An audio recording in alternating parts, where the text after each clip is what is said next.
Située à 160 km du nord de Conakry, la préfecture de Fria est localisée dans la région administrative de Boké. Avec une population de plus de 1000 habitants en 2016, Fria compte 4 sous-préfectures: Banguigny, Banguiné, Fria Centre et Tormelin. Comme la plupart des régions de la Guinée, Fria ne fait pas exception à la problématique du chômage des jeunes. Une promenade en ville suffit pour s'en rendre compte. Pour tirer leur épingle du jeu, nombreux sont les jeunes qui se lancent dans les petits métiers comme la transformation de tôles d'acier en bijoux de corps. Cette activité dont l'histoire est liée à celle de l'usine de production implantée dans la localité depuis plus de 60 ans est de plus en plus convoitée par les jeunes. Les inoxmen, comme ils se font appeler, laissent libre cours à leur imagination dans la création des bracelets, colliers et bagues. J'ai choisi ce métier parce que je voulais juste aider ma famille et venir à mes propres besoins aussi. Parce que la famille ne peut pas tout arranger pour moi parce qu'il y a mes besoins propres à moi. Donc pour cela, il me faut une activité qui me permettra de venir en secours. Après les études, on ne peut pas dire à maman et à papa chaque fois, donne-nous le petit déjeuner, la nuit aussi. Donc c'est pourquoi nous avons choisi ce métier. Il est 16h à Sabendé 1, situé en plein cœur de la commune urbaine de Fria. Ici, les jeunes composés d'élèves, étudiants ou encore diplômés sans emploi s'activent dans la transformation de l'inox en bijoux. Le métal devra passer plusieurs épreuves pour être porté au poignet, au doigt ou encore au cou. Pour qu'un bracelet soit fini, il y a plusieurs étapes. L'étape numéro 1, c'est d'abord chercher des matériels tels que des tôles que les roues ne peuvent pas infecter, quoi. C'est ces métals-là qu'on fabrique. Bon, dû à ces métals, on peut avoir plusieurs bracelets. Des tôles de 2, tôles de 1,50. Mais pour qu'on puisse faire un bracelet, c'est d'abord tracer et couper, limer et courber. Selon sa définition scientifique, l'acier inoxydable, couramment appelé inox, est un acier à base de fer. Sa particularité est d'être peu sensible à la corrosion et de ne pas se dégrader en rouille. À Fria, les jeunes ont découvert ces métals grâce à la première usine de transformation de l'aluminium. Pour être inoxman, les apprentis doivent d'abord se soumettre à un parcours d'intégration. Depuis à l'enfance, j'ai commencé à pratiquer ce métier. C'est à travers un de nos grands, on les fréquentait dans l'atelier, quoi. Au fil du temps, nous aussi on a aimé ce métier. Depuis 2006, je suis dans ce métier. Là, je venais derrière mes grands, je les aidais petit à petit. Au fur et à mesure que je grandissais, j'ai aussi évolué dedans comme eux. Aujourd'hui, quand même, ça va. J'ai beaucoup appris. Aujourd'hui, j'ai mes propres clients. J'arrange tout seul, sans l'aide de mes grands.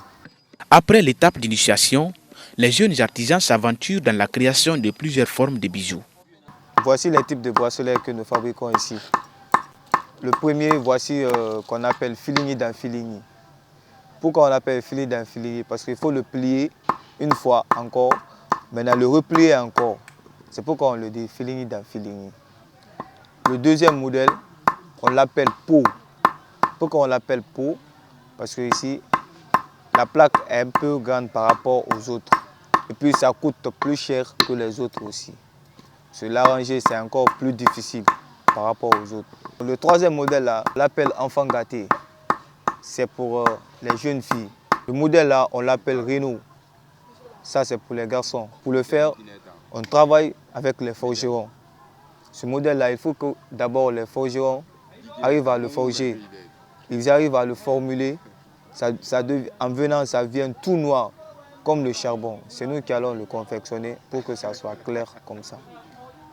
Ce métier permet à ces jeunes de soutenir leur famille et subvenir à leurs propres besoins. Diwali, atidé nambe kifany. Parce que maintenant, c'est trop. Mara moto soit kui la télé, lecteur, radio. On a études financières maintenant en guerre. Au moment que j'ai commencé ça, en 2012, l'usine du frère était en arrêt. Bon, j'ai beaucoup épaulé la famille dans ça, en faisant des commandes à des personnes qui quittent de loin pour venir nous acheter des bracelets ici. Donc ça m'a aidé surtout à soutenir ma maman, son état de santé.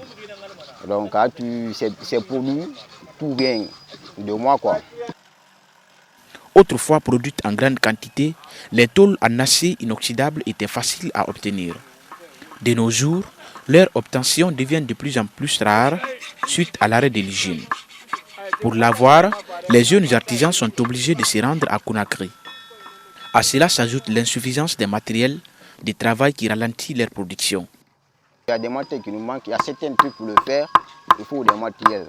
Comme les dessins, ou bien faire des noms là, sous forme de lettres là, il nous faut des limes à bijoux. C'est des matériels qui sont rares maintenant à trouver sur le marché.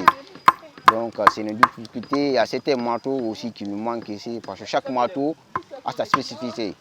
Il y a des marteaux qu'on utilise sauf uniquement pour le central. On n'a que ce seul marteau là qui est là pour le bombage. Donc si ton ami, si lui travaille avec ça, les gens sont obligés d'attendre jusqu'à ce qu'ils finissent. Donc le retard là, on prend. On a encore des machines qui nous permettent de laver les bracelets. Ces machines-là aussi sont des machines asynchrone ici.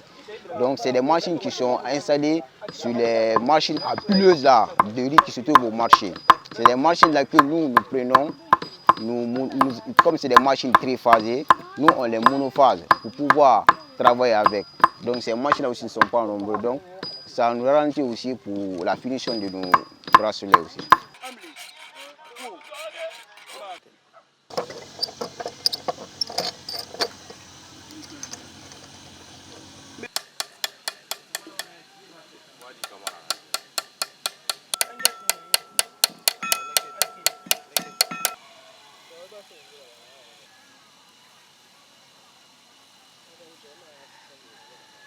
En Guinée, le taux de chômage des jeunes avoisine les 60% selon l'Institut national de la statistique.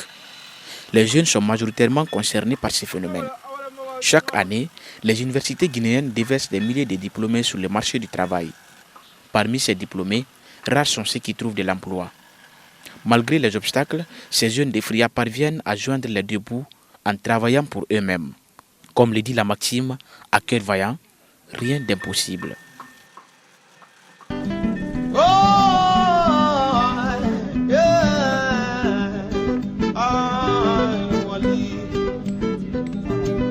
Wali